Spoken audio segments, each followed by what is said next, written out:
Cauliflower ఫ్రెష్గా ఉన్నది తెచ్చుకుని ఈ సైజు ముక్కలు కట్ చేసుకుని బాగా ఉప్పు నీళ్ళలో కడిగేసేసి మళ్ళీ కొంచెం ఉప్పు వేసి ఇలా వాటర్ వేసేసి మూత పెట్టేసి ఒక 10 నిమిషాలు పెడితే మగ్గిపోతుందండి. మరి మెత్తగా ఉడకకూడదు, మగ్గితే చాలన్నమాట.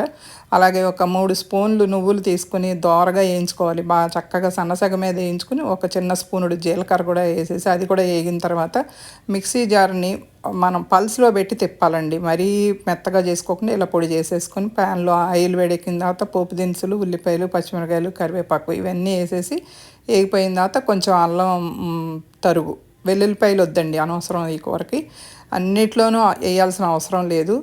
అలా వేగిపోయిన తర్వాత ఇవి కూడా వేసేసి బాగా గట్టిగా తిప్పకుండా కొంచెం జాగ్రత్తగా తిప్పితే ఇలా మొగ్గలు మొగ్గలుగా ఉంటుంది. కొంచెం ఉప్పు, కారం, ముందు ఒకసారి ఉప్పు వేసాం, మళ్ళీ ఇప్పుడు ఉప్పు వేస్తున్నాం అనమాట. జాగ్రత్తగా వేసుకోవాలి. కొంచెం మసాలా పొడి, ఈ నువ్వుల పొడి అంతా వేసేసి తిప్పేసుకుంటే సరిపోతుంది. చాలా బాగుంటుందండి ఈ ఫ్రై.